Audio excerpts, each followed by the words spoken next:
introduce the topic that... Why don't we just introduce Will and ask him to talk about what he's studying? What? That's what I just said like 2 seconds ago. Do you even listen to what I'm I saying? can't hear anything because everybody's Doug, talking over top one Did another. you hear it? It was recorded. Like, we can play it back. I'm You're sure. going to throw some softballs and then toss them. We literally just said that. All right, all right. I rode the boat to Smith Island for an hour and a half the other day, right by the motor, and I think my hearing is gone. Sorry. Stop talking about over top each other. Okay. All right. Now we're getting serious. And Doug, after we introduce, it's thrown to you. And Helen and I are going to sit our energies right down here, and it'll be fine. Right, Helen? Yeah. Okay. Will, what's your last name? Euben. Like, how have you been? How have you been? Oh, now that's a really that. good way to remember that. How have you been? Hi. Thanks for joining us for podcast. I'm Teresa Pittman, your Accomack County Extension Agent. I'm Helen Dowdy, Northampton County Extension Agent. I'm Kemper Sutton, entomologist. I'm Doug Higgins, plant pathologist. I'm Vijay Singh, weed scientist. I'm Will Euben, master student for crop and soils. Excellent. So yeah, All Will right. is our special guest today. So maybe we'll just start, Will, by can you give us just a quick elevator type pitch on like what your research is that you're working on here? You're a master student, Sure, right? yeah. Yep. Why, kind of why we should care and what it is, just a quick elevator pitch. Yeah, absolutely.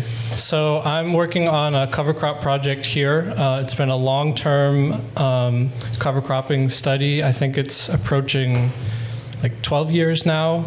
It's getting up there. And it's a variety of different cover crops. There's hairy vetch, several clovers, several mixes, a very broad, almost all, brassicas, legumes, they're all covered. And I'm coming in to see how that has affected the soil at this point as it's been going on for so long. So looking at the structure of the soil, nutrient content, that kind of thing. Yeah, and that's a pretty unique opportunity to be able to participate in a long-term study, right? Like we don't see a lot of those. That's It's nice to be able to jump in. Yeah. Cool. Yeah. How long and where are you from originally? I'm from Northern Virginia. Okay. Have no background in farming whatsoever. So Mark, my advisor, really likes to call me the fish out of water and that kind of thing.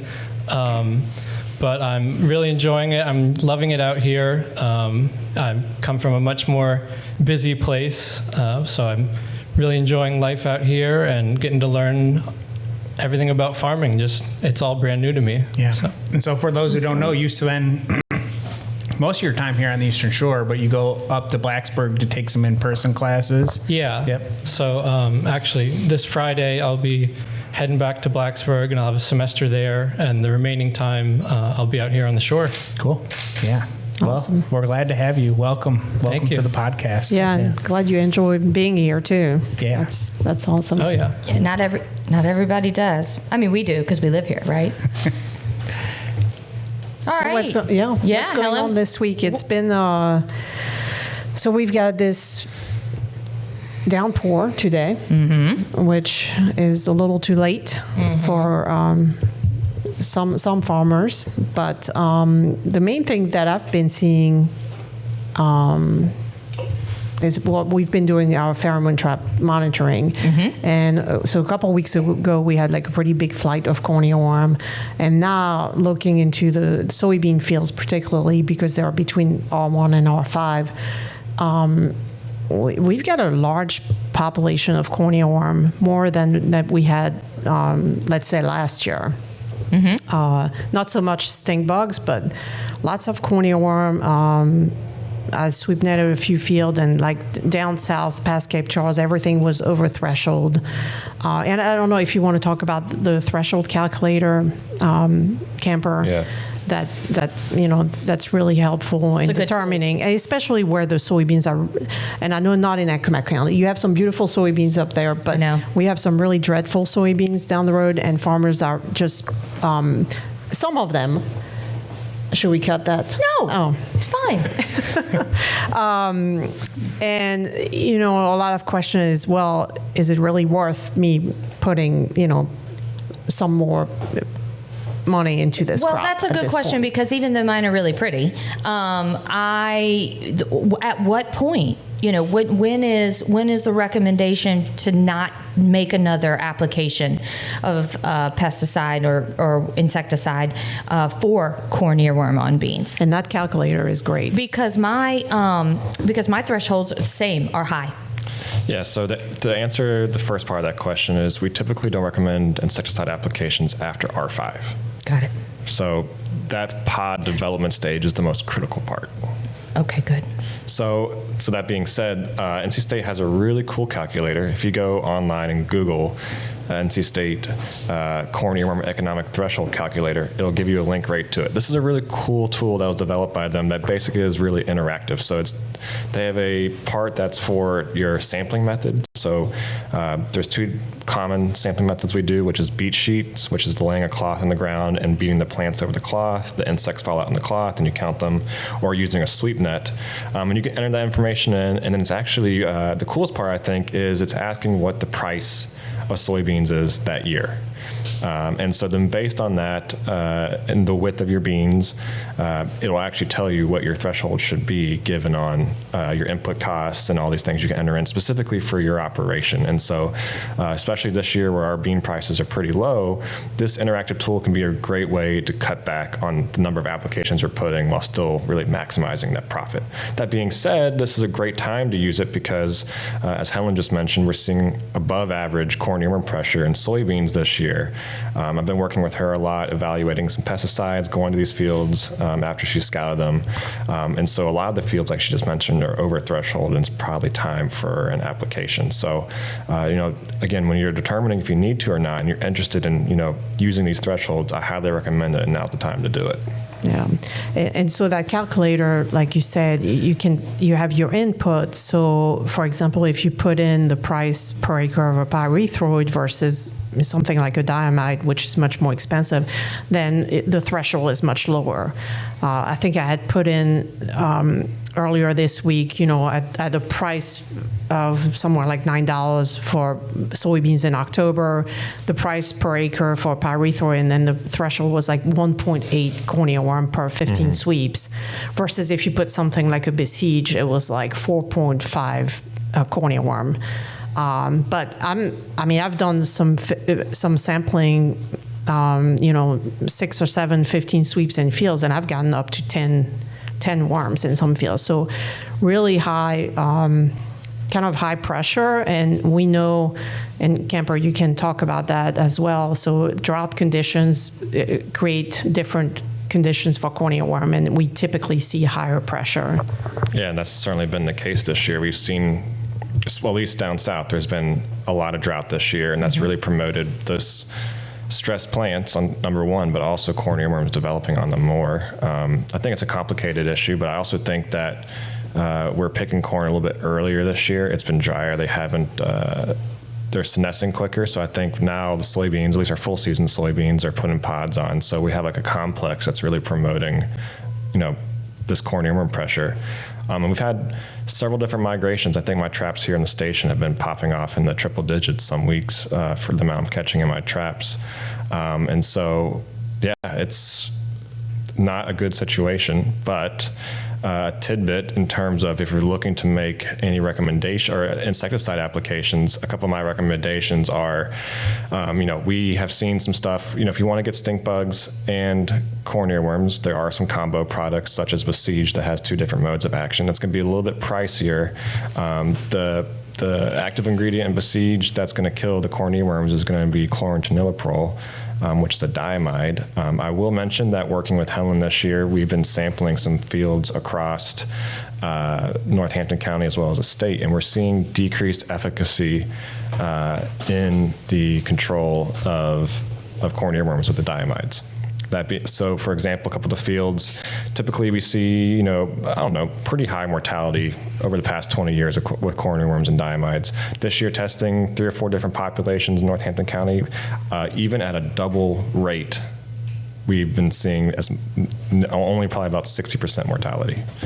And so this is going to vary between, I'm not trying to, raise a red flag here, because what happens is these moths aren't existing here over the winter. It's not the same population building up resistance over time. What's happening is they're migrating here from southern states. So what we have happening this year could be totally different next year, and that's Right. something I'm working on evaluating. But just so if you do make an application this year, it's important to go back and check after your REI to make sure that you killed the caterpillars, and if you didn't, contact Helen or Teresa, and we can they'll work with me on making a different recommendation. I just also want to mention another great option is Elevest as well. So. Hey, Kemper, I have a question. So, like, if you made an application and you didn't find high mortality rates, would you? How would spray coverage play into the piece? Would you automatically assume that it was, a resistant population, or could it be an artifact to get good coverage on corn from a broadcast boom?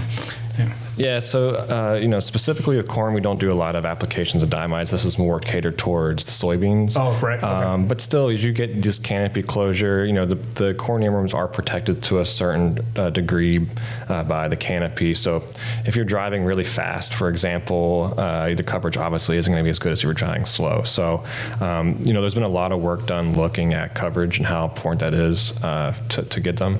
But for example, a lot of the diamides aren't necessarily a contact poison. They can be consumed from the foliage or the leaves. So, there is leaving that residual on that leaving plant. that residual is, and another point is if you're spraying with a diamide and you're listening to this and you're concerned, you go back after your REI, which I think is probably like 24, 48 hours.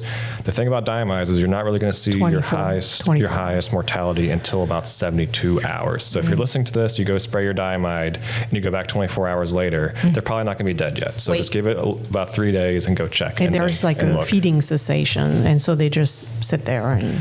Yeah, so if they're, you can still see them sometimes, but the diamide actually causes them, like Helen said, not to feed, so they're functionally dead. Yeah.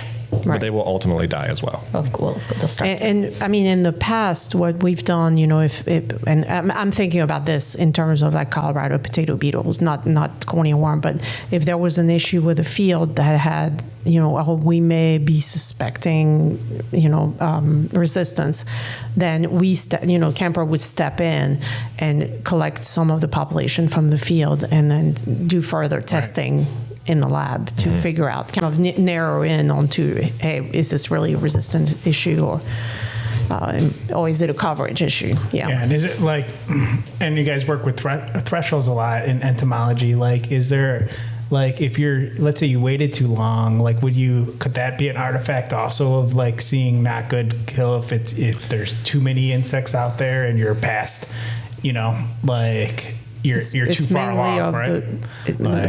With the cornea worm, and I'll let you. It's mainly. And I'm just asking loaded questions as a plant pathologist. It's an issue just with out of size too. curiosity. Same. Size. Like size, you want to Explain it to us. They're less susceptible the bigger they get. So you could in theory have a potential control failure, but not based on resistance or coverage, but based on timing going into it. The diamides have been so effective. I wouldn't say there would be a control failure, so to speak, when they're big, but it could be a factor and maybe partly why they're not working as well. Right. But what I've seen so far this year, I've tested two times from the same field. I went out there when the caterpillars were really small, maybe a week old, tested them. I even at a 2x rate of chlorantranil or prol, only about 60% of them died. I went back 2 weeks later when they were great big, the biggest they could get, and I still saw similar results. Oh, still 60%.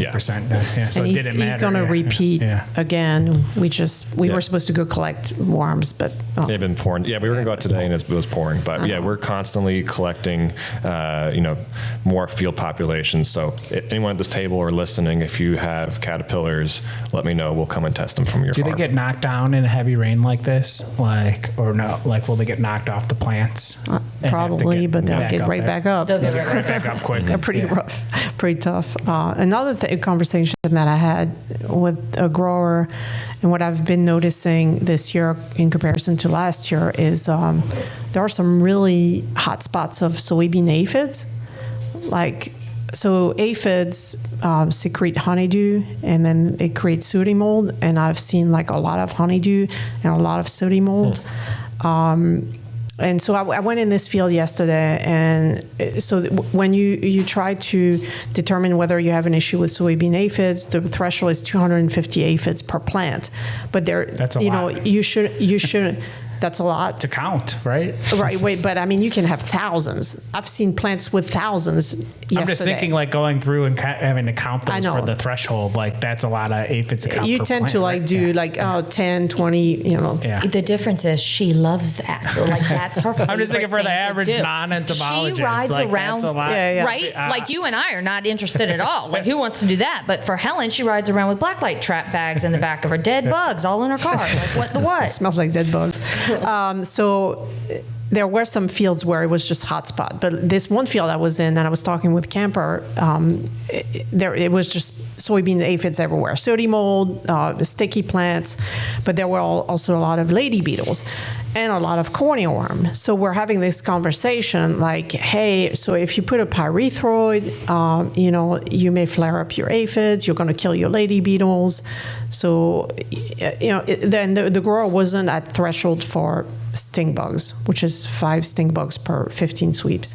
Much But yeah, easier to so count there's that 5, whole, yeah. I don't know, what are your thoughts, Camper, on this? I mean, specifically on the aphid threshold, it's 250 per plant, but you need to go, I think it's a week apart, and have 250 per plant a week apart. And the reason they have that week apart, which is unique to just aphids, is because they're notorious for population crashes due to, like you just said, the beneficial insects. Right. So you could go 1 week and have an insane amount, and then if you don't spray, come back the next week and they're totally gone.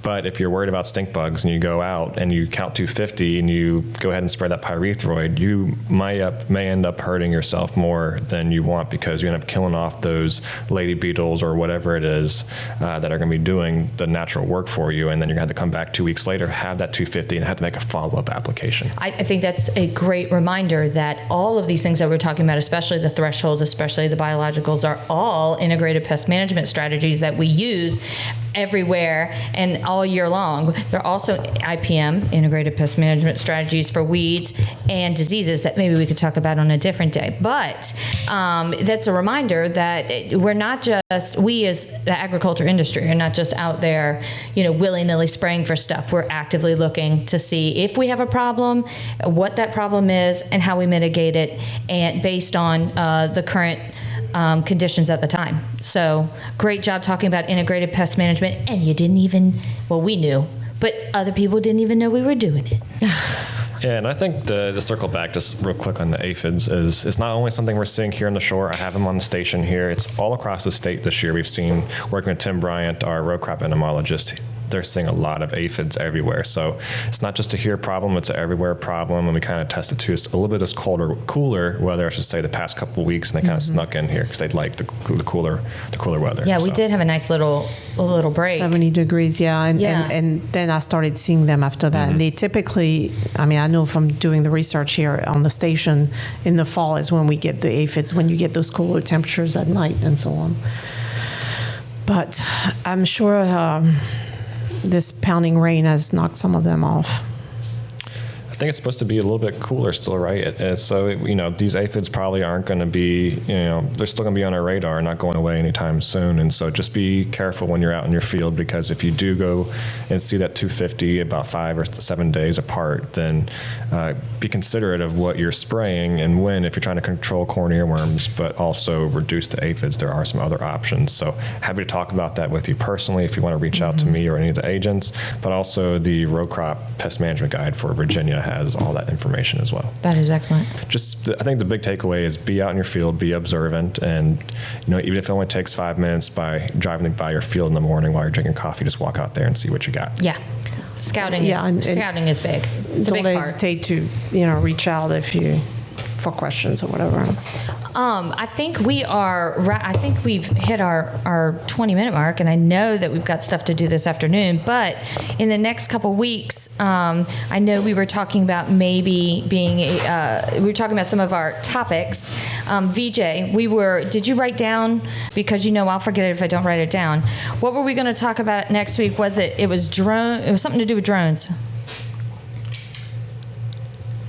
VJ. I remember. What Okay, it is. good. What is it, Tug? What are we talking about next week? It was. Good. It's about the cover He's crop got it, planting. yeah. And, Oh, okay, good. Yeah. He was just messing with you. VJ. You see that little look on his face? That's 100%. He yeah. knows what he's doing. We will come up with that. And since right now growers would harvest corn and then soybean, so we would have some time Yeah. to plan that. So maybe in the next podcast we would discuss some of those strategies. Okay, good. Because I know they're starting to think about what the next steps are. They're always like trying to think 2 or 3 or 5 steps ahead. I got one last interesting takeaway. Here's my 2 cents on it. If you have bad beans, if a hunter's leasing your land, now's the opportunity to sell a food plot because you aren't going to Oh pick it. my There you gosh, here we are. Call up Kemper if you. Yeah, right? Colin Kemper and his food plot. Although I did see a lot of deer damage as I was standing on that sweet corn grader. There was a lot of deer damage, and I saw some corn earworm damage. And it was, but sweet corn's finished. And some smut. And some smut, of course. I always like finding the smut. Thank you for joining us today. Check back with us next week. I'm sure we'll have something fun to talk about. Maybe diseases, maybe weeds, maybe soil. There's no telling with us. And thanks for being here, Will. Yeah. Thank you guys for having me. This was fun. Come join us anytime. I'll say it for Mark. Please like and subscribe. It's very important to him. How did you know that that's exactly what he says Nice, every Will. time? Good job, Will. Way to go.